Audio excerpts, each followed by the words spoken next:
네, 백년화편 밥알 찹쌀떡으로 쫀쫀한 하루 보내시기 바라겠습니다.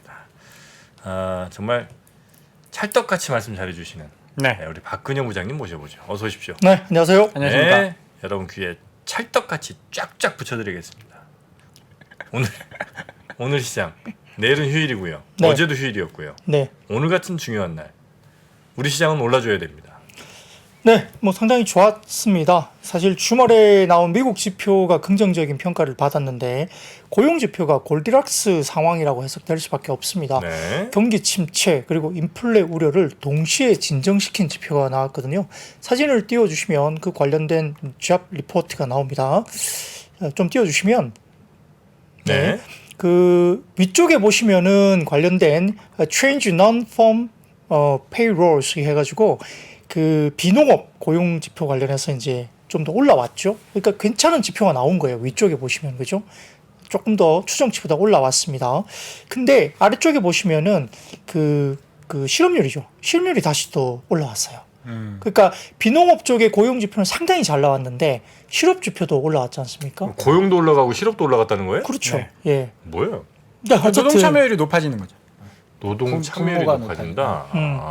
그래서 이제 경기 지표로 봐서는 경착륙 기대감도 올리고 둔화된 임금 상승이 인플레 우려를 또 진정시키는 그런 게 나왔습니다. 네. 그러니까 뭐냐면 이제 과거에는 이제 만약에 잡을 옮기면 상당히 좀 뭐라 그럴까요? 급여를 높게 주는 곳이 많았기 때문에 활발하게 이제 잡을 옮기는 국면이 많았는데 지금은 잡을 옮기더라도 임금 상승이 그렇게 크게 높이 안 나타나기 때문에 잡을 그렇게 쉽게 옮기지 않는다는 표현으로 볼 수 있는 겁니다. 그래서 네.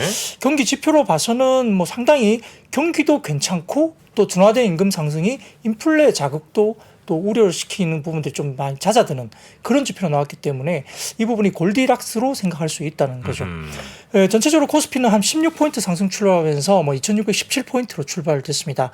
외국인이 코스피는 200 그리고 선물을 매수 출발했고 기관은 현선물 매도 출발했는데요. 개장 직후 코스피 매도하던 기관도 10여 분을 지나면서 순매수 전환을 바로 돌아섰습니다. 이 정유 그리고 석유 화학 그다음에 조선과 조선기자재 해운 그다음에 기계 전선 자동차 금융, 건설, 화장품, 여행, 그 올라가는 섹터들이 굉장히 많죠. 그러니까 지수는 어느 정도 이제 올라온 폭이 상대적으로 좀 크다고 볼 수는 없지만 이 올라간 섹터가 골고루 이제 많이, 그러니까 이제 반도체하고 2차 전지는 조금 쉬었습니다. 네. 그러니까 그쪽에 쏠림 현상이 좀 완화되면서 아까 말씀드렸던 업종 전반적으로 좀 많이 확산되는 느낌이 들었고요. 아까 말씀드렸던 미국의 고용 지표가 긍정적으로 발표되면서 경기 둔화가 좀 감소하고 경기 민감 업종 중심으로 많이 올라온 거죠. 네. 특히 이제 지난주 금요일부터 이제 해외 시장에서도 굴뚝주 중심이 주가가 많이 좋았는데 다우 지수라든지 호주 지수, 그다음에 캐나다, 중국 지수 등의 굴뚝주 비중이 상당히 높은 시장이 강하게 반등하면서 국내 시장도 오늘 비슷한 양상이 전개됐다 볼 수 있습니다. 코스피는 장 초반 중국의 경기 부양 지원책 기대감이 유입되긴 했지만 일단 중하권 증시가 확인된 뒤에 상승 탄력이 다소 좀 둔화되기 시작했는데 중국의 부동산과 전기차 지원 패키지 내용 중에서 부동산 관련 내용이 제외되면서 중하권 증시 차익 매물이 출회됐고요. 장중에 CATL이 다소 좀 급락하는 모습이 나오면서 약간 루머가 꽤 돌았습니다. 오들면서 금융투자와 연기금 중심으로 코스피 매수 규모가 확대되면서 장중 고점을 상향 돌파했고요. 한시 기존 기관이 코스피 3,200억대 현물 매수했는데 다만 최근 반도체 단기 급등 부담에 차익 실현 매물이 출회되면서 증시의 추가 상승은 제한됐습니다. 오늘은 경기 민감 업종들이 골고루 강세 기록하면서 코스피 하단 지지했고 2600선 안착을 보였고요. 코스피 작년 6월 9일 이후로는 최고치로 올라왔습니다. 외국인들은 전기전자와 철강, 의약품 매도했지만 기계나 금융, 운수, 장비는 매수했고 코스닥에서는 2차 전지와 제약을 매도했고 그 외에는 약간 매수세가 들어왔고요. 네. 기관은 대부분 업종 매수 우위인 가운데 전기전자, 금융, 화학 매수가 강했고요. 코스닥에서는 2차 전지 매수했고 반도체 제약은 매도했습니다. 원달러 환율은 장 초반에 1,310원 정도 기록했지만 1,307원 정도 수준에서 반등이 반복되면서 네. 전반적으로 하향 안정화가 지속됐고요. 업종별로는 외국인 수매수 집중된 기계 업종이 강세였고 HD 현대인프라코어나 두산밥켓, HD 현대건설기계가 급등세를 기록했습니다.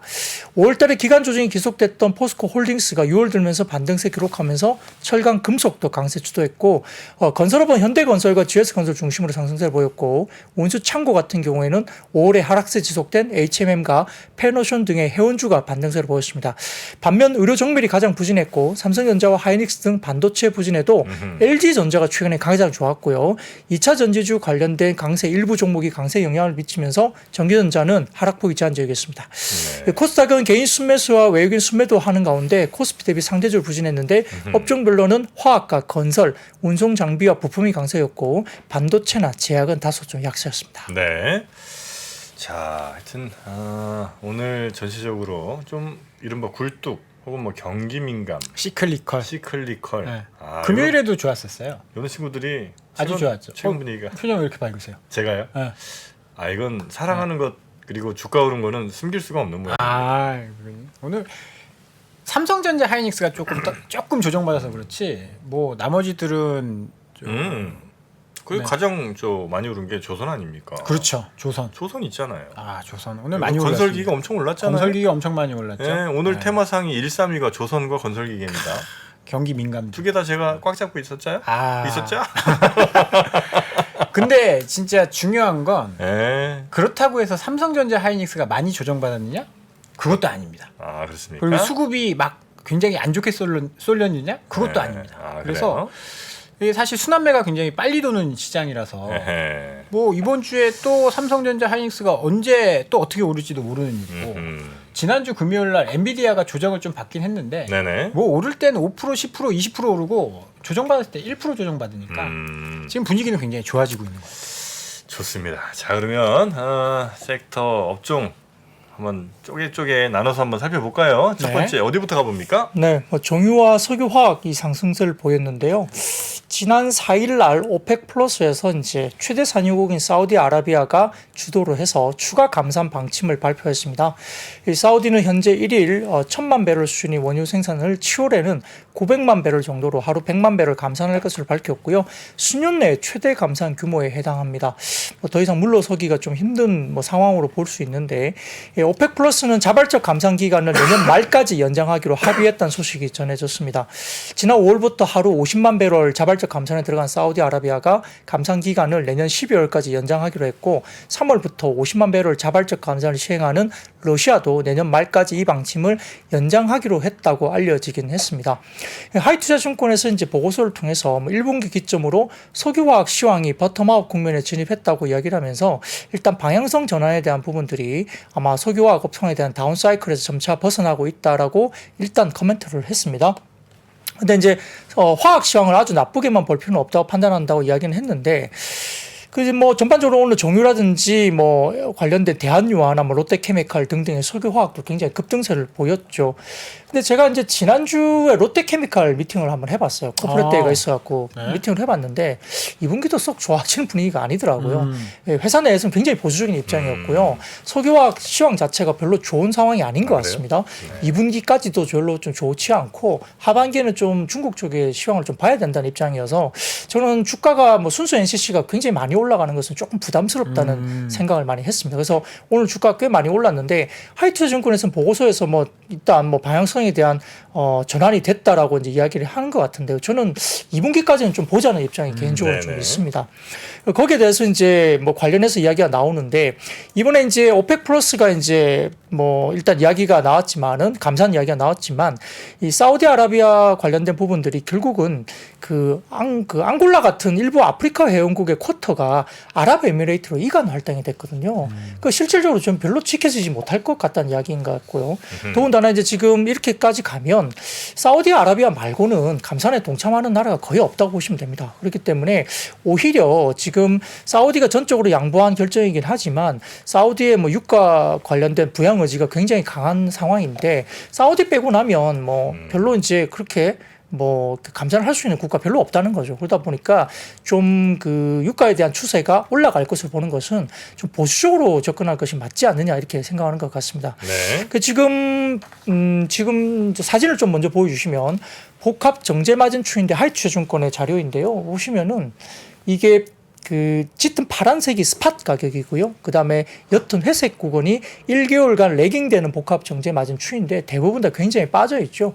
물론 바닥권까지 내려와 있기 때문에 뭐 더 빠질까에 대한 부분들은 조금 그렇지 못할 수도 있겠지만 이게 정제 마진이 튀어 올라야 되는데 이게 튀어 오를 만한 자리가 당장 좀 수요 부분이나 이런 부분들이 나오기가 힘들고 감산 부분도 아까 말씀드린 것처럼 사우디아라비아 말고는 본격적으로 감산할 수 있는 나라가 거의 없다는 거죠. 네네. 러시아도 감산한다 해놓고는 별로 감산 안 하고 계속 증산하면서 네, 뒤로 팔죠. 계속 뒤로 팔고 있지 않습니까? 네. 그러다 그 보니까 지난주에 네. 굉장히 중요한 이야기가 있었는데 뭐죠? 오펙 플러스 회의하기 전에 네. 사우디는 그 투기 세력들 경고를 했어요. 그러니까 유가 하방에 배팅하는 투기 세력들 가만두지 않겠다. 근데 그 다음에 바로 러시아 에너지 장관 음흠. 그분이 우리는 지난번에 감산했으니까 안 하겠다. 사우디와 러시아 지금 러시아는 전비가 굉장히 중요하기 때문에 그럼요. 전쟁 비용 때문에 감산할 여력이 없는 것 같아요. 사우디 말고 그렇죠. 네. 네. 사우디가 오히려 저렇게 감산해 주는 게 땡큐죠. 러시아 입장에서. 그렇겠죠. 네. 지금 인도나 중국으로 러시아산 원유가 많이 들어갔는데 아시아권에서는 중동산 원유 많이 쓰거든요. 우리도 사우디, 이란산 이런 거 쓰지 않습니까? 네. 그래서 약간 오펙 플러스의 균열이 발생하고 있다. 음흠. 그래서 이게 만약에 더 올라가면 전략 비축유 이런 것들도 미국이 채워 넣어야 되는 그런 상황이거든요. 그렇죠, 그렇죠, 그렇죠. 뭐 우리 박근영 부장님 이야기처럼 너무 강하게 올라간다라고 보는 건 조금 위험할 수도 있다. 유가는 상방과 하방 다 막혀 있다고 저는 봅니다. 아, 70불 이하로 잘 안 내려갈 거예요. 여러분도 희망 걸지 마세요. 그리고 85불 이상 잘 안 갑니다. 85불 너무 높은 거 아니에요? 최근에 간 적이 없는 것 같은데. 어허. 그래도 15불 정도로 잡고 간다는 건 굉장히 이제 애널리스트 다 드셨어요. 네. 밴드를 아주 막 와이드하게. 85 정도까지는 좀 가야 됩니다. 예, 밴드 잡을 땐 그렇게 잡는 거예요. 2,000에서 4,000 사이에 코스피가 움직인다고 에이, 봅니다. 그건 아니죠. 아, 그건 아니에요? 그건 아니죠. 네. 자, 의미 없는 밴드 이야기는 좀 그렇고요. 아무튼 뭐 전반적으로 봤을 때는 뭐 많이 빠지기도 좀 애매합니다. 왜냐하면 네. 이제 사우디가 어쨌든 유가에 대한 감산 의지가 굉장히 강하다는 것은 기본적으로 이제 어느 정도 지켜야 되는 어떤 유가에 대한 레벨에 대해서 심각하게 생각하고 있다는 건데 문제는 이제 아까 말씀드렸던 감산 의지가 사우디 말고는 없다. 그리고 두 번째로는 실제 수요가 지금 그렇게 받쳐지기는 조금은 좀 이른 감이 있다라는 것 때문에 상당히 좀 아주 좀 좁은 밴드 내에서 움직임이 될 가능성은 있다고 저는 개인적으로 생각합니다. 네. 그래서 이제 다음 사진 보여주시면은 이제 이번에 나온 어떤 그 적정 그 프로덕션 레벨, 그러니까 이제 각 국가별로 나오는 어떤 원유 생산 레벨인데요. 이게 결국은 아까 말씀드린 것처럼 이제 아주 뭐가 유가를 이렇게 어떤 원유를 생산 많이 하는 국가 말고 좀 적게 하는 국가들, 주변국들은 사우디가 감산하니까 그때 틈을 타서 계속 증산을 해왔어요. 그러다 보니까 되게 좀 재밌는 그림이 나오기 때문에 좀 쉽지 않은 그림이 된다고 볼 수 있겠고, 아까 말씀드렸던 뭐 앙골라 등을 포함한 이쪽이 감산이 안 되기 때문에 그걸 아랍에미레이트로 감산을 갖다 넘겼거든요. 그러니까 이것도 좀 문제가 있는 거죠. 그래서 실질적인 생산량 증가가 있는 셈이다. 오히려 그렇다. 그러면서 사우디 홀로 고분분투하는 것이 충분할지 시장에서는 좀 회의적으로 바라보는 입장이다. 이렇게 볼 수 있겠습니다. 네. 자, 유가 이야기 좀 나눠봤고요. 다음 섹터는 어디 가볼까요? 네, 조선과 조선 기자재 쪽도 오늘 좋았는데요. 네, 얘기 안 할 수가 없죠. 뭐 역시 이제 뭐 유가가 조금 튄다 느낌이 드니까 네. 근데 이쪽도 좀 움직이기도 합니다만, 근데 유가 말고 다른 신조선가 쪽에 대한 지표는 상당히 그래도 좋은 편입니다. 사진을 띄워주시면 다올투자증권 그 자료를 가져와봤는데 위쪽 보면 성과 지수입니다. 왼쪽은 클락슨 신조선가 지수고요. 오른쪽은 클락슨 중고선가 지수인데 클락슨 신조선가 지수도 올라가면서 170까지 올라오면서 이게 한 3주 정도 되나요? 전체적으로 횡보를 하고 있고. 이 정도 올라갔으면 빵빵 좀 해야 되는 거 아닙니까? 네. 그리고 오른쪽도 클락슨 중고선 성과 지수도 꽤 한 뭐 몇 주 정도, 한 7주 정도 계속적으로 옆으로 회고 있거든요. 그러니까 전체적으로 보면은 조선가 지수가 올라간 뒤에 크게 안 빠지고 계속적으로 가고 있다는 거죠. 유지가 되고 네. 있다는 겁니다. 그다음 사진 보여주시면은 주요 선종별 신조선가인데 LNGC 같은 경우는 계속 올라갑니다. 그죠? 왼쪽 보시면 LNG 선종가 계속 올라가고요. 네. 예, 그다음에 오른쪽 보시면은 16,000 TEU급 이쪽 이제 굉장히 큰 그런 것들도 이제 굉장히 많이 올라가고 있죠. 컨테이너선 이야기를 네. 하는 그래서 거죠. 네. 지금 지난주 현대중공업 그룹의 15,500 TU 이쪽도 신조선가 인상이 계속 반영되고 있는 것으로 나오고 있고요.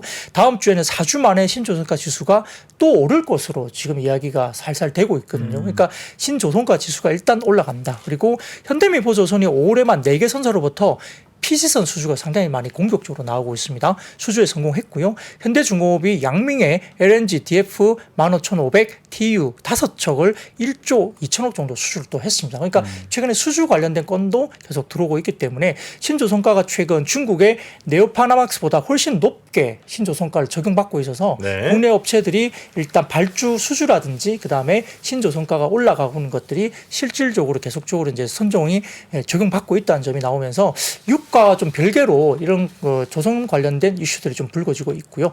더군다나 카타르 40척 발주의 협의가 최근에 업데이트되면서 새로운 업데이트가 된 내용은 현대중공업과 삼성중공업의 데드라인이 6월 말, 한화오션이 9월로 신조선가가 약 2억 3천만 달러 플러스 알파가 될 것으로 전망되고 있기 때문에 이것도 모멘텀이 기다리고 있습니다. 후속으로 에버그린 수주도 기대된다고 이야기되면서 카타르나 에버그린 컨테이너, 삼성 FLNG 등의 3분기까지 수주 모멘텀이 좀 더 계속 이어질 수 있는 환경이기 때문에 관련된 조선주들라든지 그다음에 피팅 업체 등등이 굉장히 좋았고 조선 기자재들 이런 쪽도 상당히 좋은 모습을 보이고 있다고 볼 수 있습니다. 네. 자, 조선 오늘 하여튼 뭐 전체적으로 많은 상승이 좀 있었던 것 같고요. 네. 네. 리스크도 있네요. 조선 네. 어떤 거죠? 댓글에 계속 올라오는데요. 뭐죠? 정프로라고. 근데 그 리스크는 이제 뭐 워낙 오래돼서 이제는 뭐 이제 거의 그냥 다 선반영이 됐다고 봐야 될 겁니다. 아마. 방송에 사심을 담지 않습니다. 아유, 네. 그거 담을 시간이 없죠 지금. 아유, 안 됩니다. 네. 자, 그러면 조선에 이어서 해운주도 한번 보겠습니다. 네, 뭐 조선과 해운이 비슷하게 움직였습니다만 한국투자증권에서 이제 하반기 고점에 대한 기대치가 좀 낮아지긴 했지만은 반등 방향성은 변함이 없다라는 리포트가 오늘 나왔습니다. 최근에 이제 특히 이제 중국의 철광석 물동량을 전망하면서 점진적으로 상향 조정되고 있다라고 긍정적으로 표현했고요. 역시 핵심은 중국의 철광석에 관련된 재고가 낮아지면서 물동량이 향후에 하반기에 많아지는 것 쪽으로 이제 긍정적인 분석을 한 겁니다. 원래 중국 인프라 관련 수요는 하반기에 회복 모멘텀이 집중될 것으로 또 예상되고 있다고 밝혔고요. 선박 인도량이 늘어날수록 반대로 발주 잔량 비율은 계속해서 하락하고 있는데 올해 상저하고의 방향성 그리고 25년까지 타이트한 수급 개선이 변함이 없다라고 해운사 관련된 긍정적으로 이야기했습니다.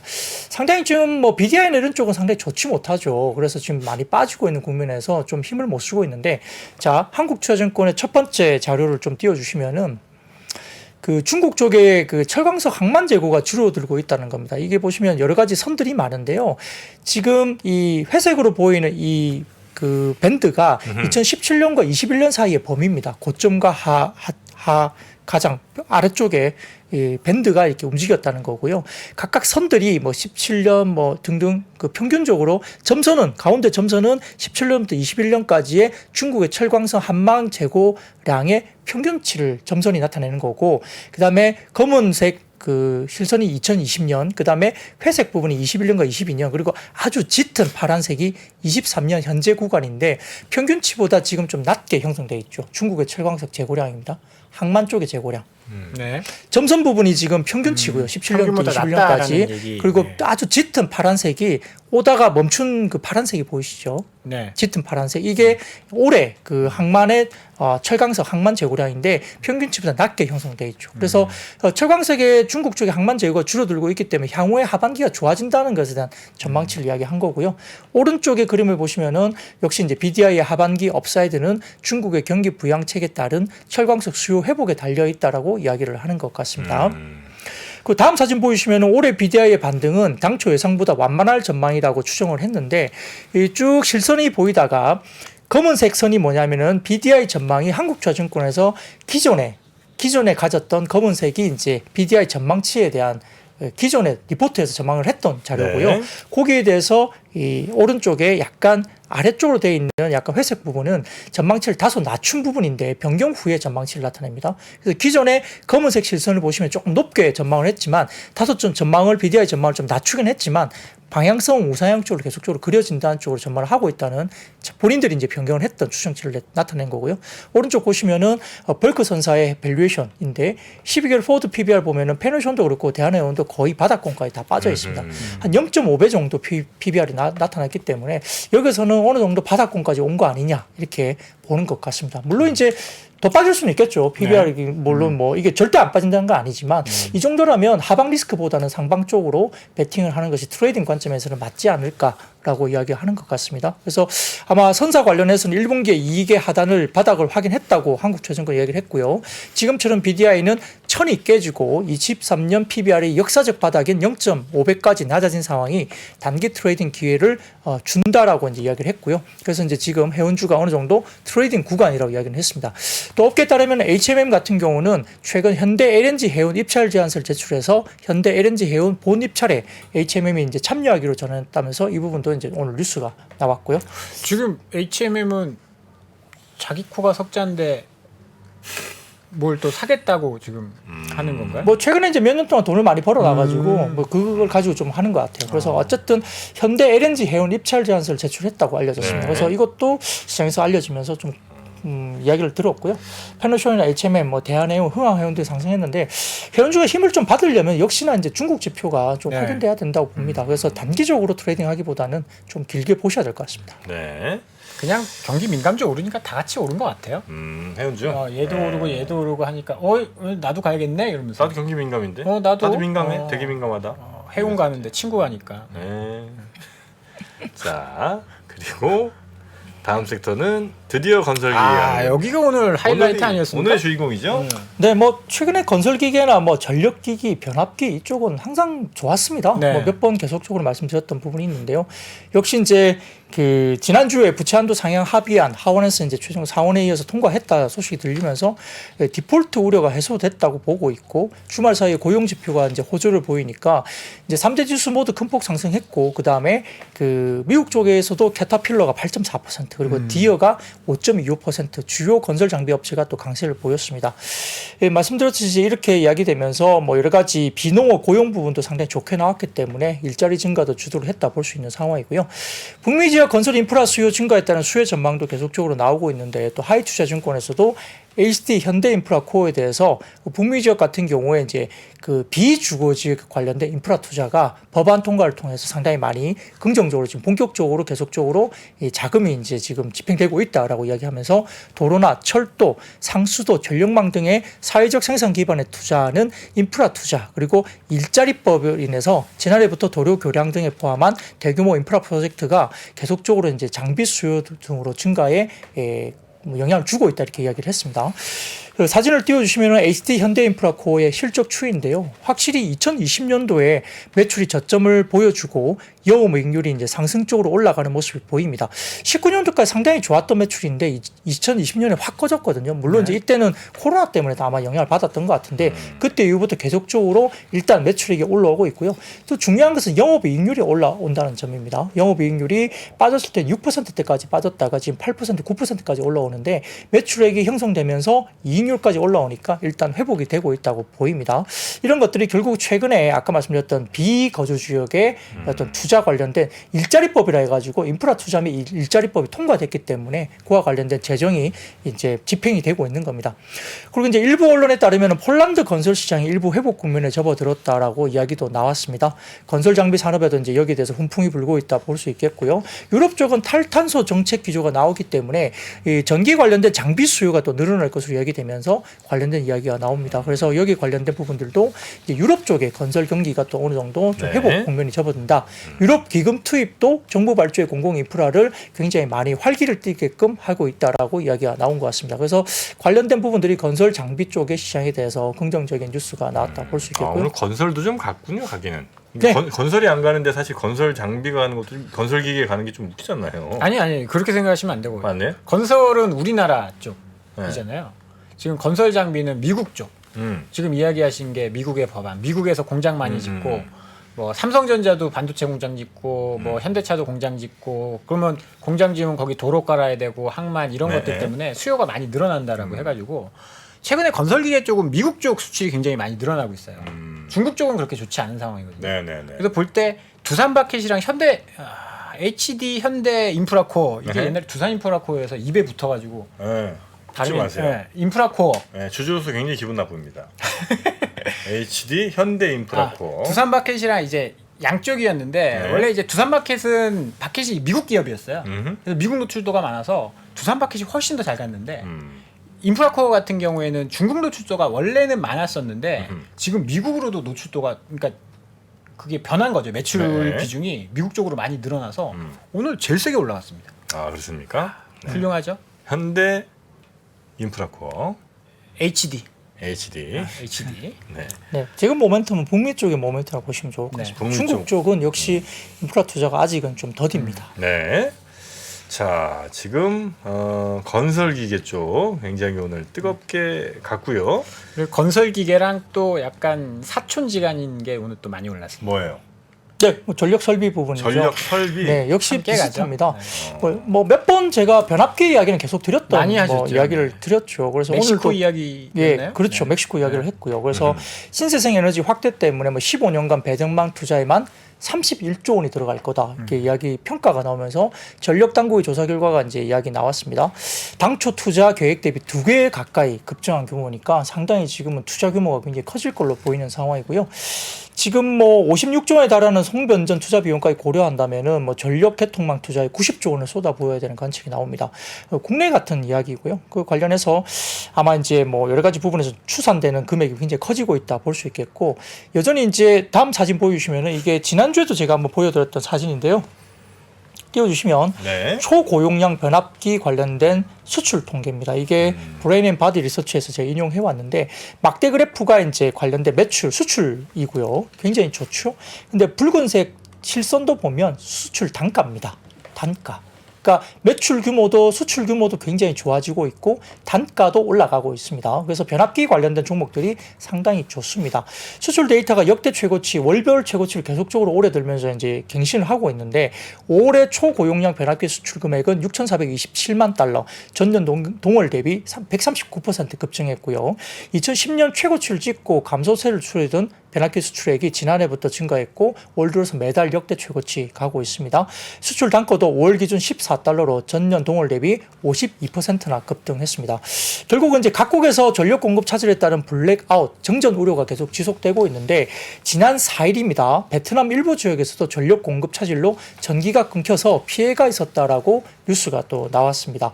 이 산업단지로 유명한 박민성이 전력 공급에 차질을 빚으면서 일부 제조업들의 공장 가동이 한때 중단될 것으로 파악됐고요. 박민성에는 베트남 최대 투자 기업인 삼성전자의 휴대전화 생산 시설이 있다고 전해지는 곳입니다. 그래서 관련된 쪽에 재룡산업의 일진전기, 재룡전기, 가온전선, LS 등등의 이 변압기 전력기기 관련 쪽이 좋았는데요.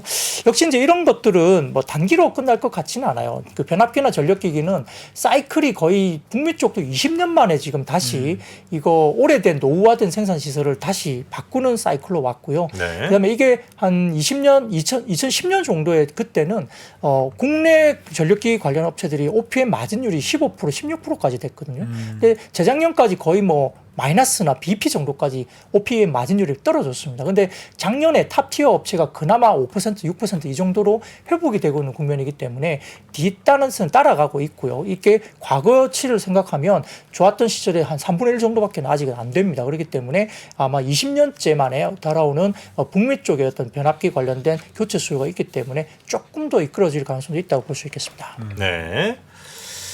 자 변압기가 사춘지간이군요. 사촌이죠.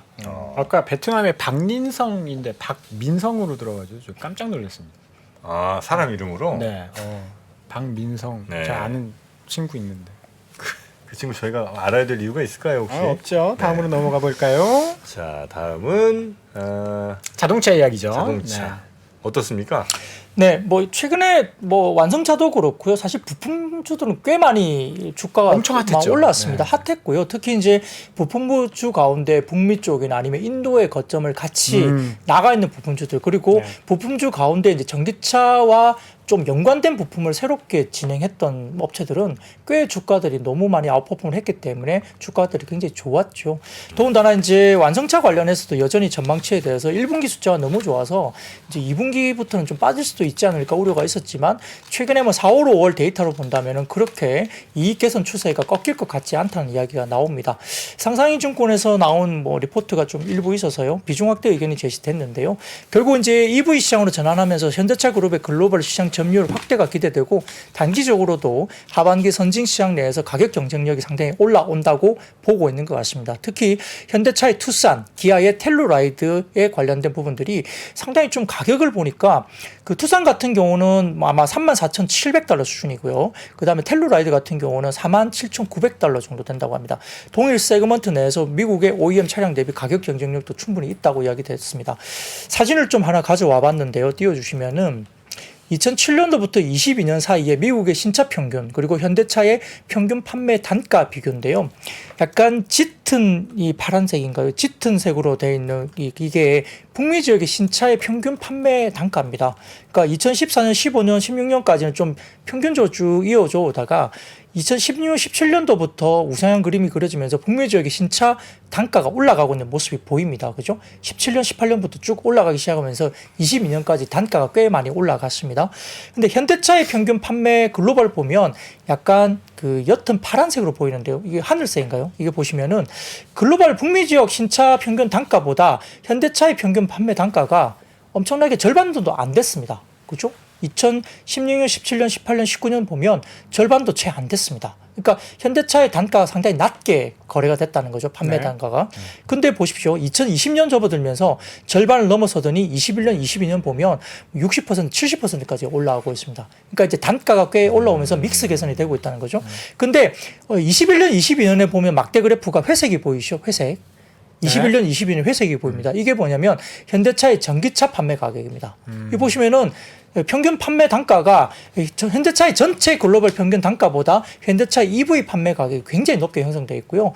글로벌 그 북미 지역 신차 단가 추이에 거의 다다를 정도로 꽤 많이 올라왔습니다. 한 80% 이상 올라왔죠. 그러니까 결국 보면 이 고부가가치 차종 가격이 이 글로벌 북미 지역의 단가에 거의 근접하고 있고요. 가격 메리트가 아직은 있지만 상당히 현대차 입장에서는 평균 판매 단가보다 EV 쪽이 상당히 잘 판매하고 있고 이쪽이 이제 많이 올라온다 이렇게 이야기될 수 있습니다.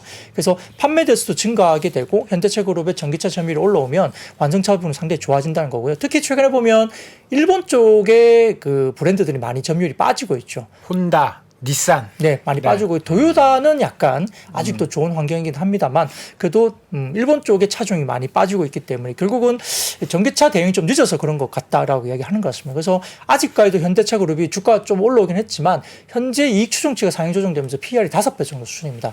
최근에 2020년도인가요? 그때 보니까 PER이 10배까지 갔더라고요. 10배. 네. 현대차 더 높게 올라왔고요. 자동차로서는 상상할 수 없는 PER이었죠. 그 정도면 네. 보통 뭐 한 6배, 7배면 많이 줬다 막 그랬는데 네. 그 당시에는 10배까지 갔어요. 10배까지 갔었죠. 네. 근데 최근에 이제 주가가 좀 올라왔습니다만 이익 추정치가 상향되니까 네. 지금 현재 5배 정도 수준이니까 아직까지는 좀 룸이 있지 않을까라는 이야기를 조심스럽게 하는 것 같습니다. 근데 그때 이제 2011년도에 현대차의 OPM, 그러니까 영업이익률이 10% 전후반이었거든요. 10%를 잘 못 넘었어요. 그러면 당연히 PER은 저평가 받아야 되는 게 맞는데 지금은 기아가 영업이익률이 테슬라보다 높습니다. 그리고 12% 아니에요?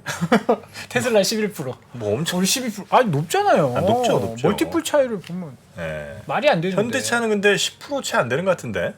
그렇죠? 네. 네. 그래도 많이 올라온 거예요. 많이 올라왔다. 네. 방향이 좋다. 그럼요. 네. 일단 뭐 그것보다도 이제 지금 수요는 좀 빠지고 있습니다. 북미 지역도 수요는 조금 빠지고 리테일 쪽에 빠지고 있는 수요가 있는데요. 다음 사진은 그걸 좀 메이크업을 할 수 있는 그 자료입니다. 보시면은 북미 시장 내에 OEM 그 브랜드별 보면 리스 침투율인데 우리가 이제 플리츠 시장 이야기를 네. 했잖아요. 리스나 렌트 쪽인데 이 보시면은 오른쪽으로 쭉 가고 있는 실선이 미국 내 OEM 평균 리스 시장 침투율이거든요. 한 20% 정도까지 올라와 있습니다. 근데 보시면은 약간 좀 짙은 이 뭐라 그럴까 이 무슨 색깔인가요? 옥색인가요 이게? GM이 이제 좀 짙은 색깔로 이제 돼 있고 GM도 많이 올라왔죠. 네. 그리고 약간 옅은 그 하늘색 같은 회색이 이제 현대차 그룹입니다. 리스 부분 보세요. 꽤 많이 올라왔는데 그 23년 3월부터 보면은 미국 내 평균보다 거의 더 많이 올라왔죠. 리스 쪽이. 그 전에 보시면은 22년 보시면은 평균치보다 리스가 항상 낮았어요. 그 점유율이. 미국 쪽의 점유율이 현대차 그룹이 리스 쪽의 점유율이 낮았는데 지금 리스의 점유율이 평균치보다 훨씬 많이 올라오고 있습니다. 그러면 이제 현대차 그룹의 리스 판매가 많아진다는 거잖아요. 그러다 보니까 이제 판매량이나 실적단이 리스 쪽으로 메이크업을 하고 있다는 걸 리스는 보여주는 저 수익률이 좀 잘 안 나지 않아요? 그럴 수 있습니다. 아무래도 좀 도매로 네. 옮기는 거니까. 그렇죠. 비니까 뭐 1억짜리 리스를 뭐 엄청나게 많이 드리지는 않겠죠, 그죠? 네. 차종 뭐 한 대에 1억짜리를 그렇게 네. 드리지는 않을 텐데 아무래도 조금 레벨 다운된 뭐 차종들이 좀 많이 나가겠지만, 근데 이제 그럼에도 불구하고 이제 볼륨 증가나 이런 것들이 충분히 있는 상황이고 리테일 쪽에서 지금 수요가 빠지고 있는 부분에서는 못 파는 것보다는 이제 물량 뛰기로 일단 리스 쪽에서 뭔가 메이크업을 할 수 있다는 점은 어느 정도 이제 판매량이나 실적단에서는 꺾이지 않을 수 있다 볼 수 있는 상황입니다. 네. 근데 이제 KB증권에서 현대차 그룹의 5월 중국 포함 글로벌 도매 판매가 전년 동월 대비 10.6% 증가한 61만 8천 대 기록하면서 예상치에 대체로 부합했다. 그래서 이렇게 발표되면은 결국은 영업 손익 전망에 대한 변동 요인이 크지 않기 때문에 IRA 시행에도 불구하고 현대차 그룹의 미국 판매는 빠르게 증가하고 있다 보입니다. 다음 사진이 KB증권의 자료인데요. 현대차 그룹의 최근 3년 글로벌 도매 판매 추이입니다. 이 보십시오. 여기 보시면은 21년, 22년 추이가 쭉 나와 있는데요. 23년 짙은 그 색깔 보시면은 훨씬 더 21년, 22년보다 글로벌 도매 판매가 훨씬 더 높습니다. 최근 들어서. 잠 팔고 있다는 이야기예요. 그러니까 이만큼 최근 들어서는 23년도에 우려보다는 상당히 지금은 글로벌 도매 판매도 상당히 선전하고 있다는 모습이기 때문에 자동차 섹터에 대해서는 아직까지는 긍정적으로 보자 이야기되면서 네. 뭐 현대기아 완성차뿐만 아니라 뭐 화신이나 덕양산업, SL, 현대모비스 등도 상당히 주가가 주목을 받았습니다. 네. 아, 뭐 그래프를 좀 빨강도랑 파랑으로 하면 될 걸 이렇게 색깔 애매하게 했냐는 분이 계신데 이건 네. 저 우리 박근영 부장님이 하신 게 아닙니다. 예, 박근영 부장님이 하시면 훨씬 더 보기 좋게 하셨겠죠. 그러나 이제 다른 자료를 이제 갖고 오셔서 하여튼 하늘색, 좀 짙은 옥색, 깊은 파란색 등등 그 색깔은 우리 박근영 부장님의 자료 그거 한번 다운받아 보시면요 훨씬 더 자세히 확실하게 보실 수가 있습니다. 자. 그리고 다음은 건설주 한번 가보겠습니다. 네, 뭐 약간 좀 모르겠어요. 일단 하이투자 증권의 보고서가 나왔는데 제목이 이제 네옴 관련된 네옴시티 관련된 보고서를 냈어요. 조금 유행이 지났죠. 예, 그래서 약간 좀 이제 네옴시티 관련주를 지금 말하는 게 뭐 어떨까에 대한 부분이 있는데 네. 뭐 하이투자 증권 일단 뭐 레포트가 일단 나왔습니다. 뭐 건설주는 역시 이제 유가가 오르면 해외 플랜트 관련된 이슈가 있기 때문에 이제 긍정적으로도 뭐 국내 주택 관련된 우리가 기대감은 그렇게 높지 않기 때문에 네. 해외 쪽 수주에 관련된 이슈가 좀 불거지면서 유가가 올라가면 해외 플랜트 수주가 많은 뭐 삼성 엔지니어링이나 현대건설 이런 쪽이 주목을 받을 수는 있습니다만 오늘 하이투자증권의 보고서는 일단 네옴시티 관련된 보고서를 냈습니다. 그래서 좀 사진을 먼저 띄워주시면은 그 사업이 공개된 이후에 6년이 지난 다음에 네옴의 설계는 상당 부분 구체화되어 있고 여기에 대해서 더 라인이나 옥사곤 그다음에 뭐 트로제나 뭐 그다음에 신달라 등등의 뭐 여러 가지 4개의 사업 지역에 대한 개발이 진행 중에 있다고 하면서 이렇게 자료를 아주 예쁘게 그려놨죠. 그래서 현대건설과 삼성물산이 많은 인프라 사업의 입찰을 준비 중에 있거나 결과를 대기 중에 있는 것으로 파악되고 있기 때문에 네옴 관련된 모멘텀이 이어질 수도 있겠다라고 이제 리포트를 쓴 겁니다. 그래서 아까 말씀드렸던 4개의 이제 주요 프로젝트가 이렇게 있다고 설명했고요. 그 다음 사진을 띄워주시면은 네옴시티 주요 발주 예정 프로젝트인데 여기 보시면은 아까 말씀드렸던 더 라인이라든지 옥사곤 그다음에 뭐 몇몇이 있는데 오른쪽에 보시면은 각각 프로젝트마다 그 더 라인 스파인 프로젝트 A 같은 경우는 현대건설과 삼성물산 입찰이 들어갔고요. 10억 달러 계약 금액입니다. 그리고 더 라인 스파인 프로젝트 B 같은 경우도 현대건설, 삼성물산 입찰이 또 들어가 있고 옥사곤 두바 그 포트 2 같은 경우도 5억 달러 수준의 현대건설 입찰, 그다고 옥사곤 그 터널링 같은 경우도 대우건설 입찰하면서 뭐 등등의 이제 우리나라 건설사 관련된 부분에서 네옴시티 주요 발주 예정 프로젝트에 어떤 회사가 입찰 들어갔는지 이 부분을 이제 이렇게 표시를 해놨고요. 아니, 근데 입찰도 아니고 입찰 돼도 될까 말까인데 네. 입찰 가능성까지 보는 거는 너무 먼 얘기 아니에요? 뭐 않나요? 그렇긴 합니다. 근데 이제 뭐 어느 정도 가능성이 이제 정말 우리가 수주를 받을 건지는 뭐 거기서 언급은 안 돼 있습니다만 일단 입찰에 들어간 내용들이 어느 정도 나올 때가 됐다. 뭐 이런 이야기를 하는 것 같고 네. 뭐 현대건설이나 이런 뭐 삼성물산들이 아주 이제 입찰을 전혀 안 한 건 아니거든요. 근데 이제 이게 과연 입찰을 이제 수주를 받으면서 또 수주의 또 뭐랄까 수익성도 사실 좀 따져봐야 된다. 그게 중요하죠. 네. 그 입찰에서 수주를 받는데 입찰 수주 받는 이후에 약간 뭐 저가형 뭐 저수익성 뭐 수주가 될 수도 있다는 이야기도 좀 일부 있기 때문에 그것도 좀 따져봐야 되지만 아무튼 네옴시티 주요 발주 예정 프로젝트에 대해서 모멘텀이 좀 나올 수 있는 시기가 아니냐라고 이제 하이투자증권 리포트를 일단 쓴 겁니다. 아울러서 이제 올해 2분기에 뭐 여러 가지 다른 그러니까 네옴시티 말고 다른 쪽에 대한 수주인데요. 이게 메나 지역입니다. 메나 지역은 이제 미들 이스트 앤드 노스 아프리카 이걸 이제 메나라고 이야기를 네. 하거든요. 그쪽 지역과 관련된 새로운 수주 모멘텀도 있다고 이야기하면서 사진을 띄워주시면은 메나 주요 발주기대 프로젝트라 해가지고 뭐 사우디아라비아라든지 뭐 아랍에미레이트 그다음에 카타르 뭐 아랍에미레이트 관련 쿠웨이트 이쪽과 관련된 프로젝트와 관련해서 어떤 회사들이 이제 입찰에 들어갔는지 각 프로젝트마다 이렇게 표시를 또 해놨습니다. 그래서 아마 이제 그 아미랄 석유화학이라든지 하반기 같은 경우는 사우디 야프라 가스2 그다음에 파딜라 그 가스2 관련된 대규모 프로젝트 네. 이름 어렵네요. 관련된 프로젝트 수주가 기대된다 이야기하면서 중장기적으로 이제 메나 지역의 원유나 가스 생산 관련된 석유화학 관련된 프로젝트의 수주권이 이제 또 기다리고 있다. 수주 모멘텀이 지속될 것이다 이렇게 이야기를 했습니다. 그래서 최근 보면 해외 수주 프로젝트는 삼성 엔지니어링이나 현대건설이 조금 이슈들이 좀 있었거든요. 그러다 보니까 그쪽과 관련된 부분이 좀 집중되고 있는데 아무튼 뭐 그와 관련해서도 대우건설도 일부 이제 입찰 가능성도 언급이 되고 있어서 관련된 이야기가 나오는데 역시나 그래도 최근에 하반기 뭐 여러 가지 표를 보시면 알겠지만 삼성 엔지하고 현대건설이 가장 입찰이 좀 많아요. 대부분. 네. 그러니까 이제 국내 주택 경기보다는 해외 쪽이라면 결국은 삼성엔지와 그다음에 현대건설 쪽으로 조금 슬림화해서 보는 것도 필요할 것 같습니다. 네. 유가가 올라오니까 이런 것들이 자꾸 언급이 되는 것 같아요. 유가가 좀 올라오니까 네옴시티 다시 좀 추진력 얻고 뭐 돈 재정이 풍부해지니까 뭐 발주할 거다. 뭐 근데 사실 저거는 조금 위험할 수도 있다고 봅니다. 과거의 사례를 보면 조선이나 건설이 이제 내수가 안 될 때 네. 해외에서 수주를 많이 받아왔는데 이제 이쪽이 안 되다 보니까 이거라도 해서 먹고 살아야겠다라고 해서 저가 수주하는 경향들이 좀 있었거든요. 손가락 빨고 있을 수는 없으니까. 그러니까요. 그래서 다 망가진 게 GS건설이나 조선주를 다 망가진 게 수주를 못해서 망가진 게 아니고 수주를 저가를 해와가지고 만들면 만들수록 적자폭이 손해나는. 커져가지고 그래서 문제였는데 그래서 근데 판단하기가 굉장히 어려워요. 이게 저가인지 아닌지 알 수가 없으니까 그런 그렇죠, 부분들이 그렇죠. 투자할 때 굉장히 좀 네. 어렵더라고요. 그래서 이런 그 관련된 섹터는 수주가 뜨고 분석 자료가 나온 다음에 보셔도 뭐 그렇게 늦지는 않을 것 같습니다. 미리 보초 쓸 만한 섹터는 지금 아니지 않을까. 뭐 좋은 반도체도 있고 2차 전지도 그렇죠. 있고 이게 우리가 성장성을 보여줄 수 있는 섹터가 많이 있기 때문에 네. 그쪽으로 좀 집중하셔도 좋을 것 같습니다. 네. 그럼 2차 전지 말 나온 김에 그거 한번 좀 보겠습니다. 네, 뭐 오늘 2차 전지 섹터를 이야기하는 것은 뭐 다음 시간에 좀 넘기면 될 것 같고요. 네. 리튬 관련된 이슈가 좀 있어서 관련주들이 꽤 많이 올라왔는데 역시 뭐 전기차 보급 확대 때문에 리튬 등의 배터리 핵심 소재 수요가 급증하고 있기 때문에 그런데요.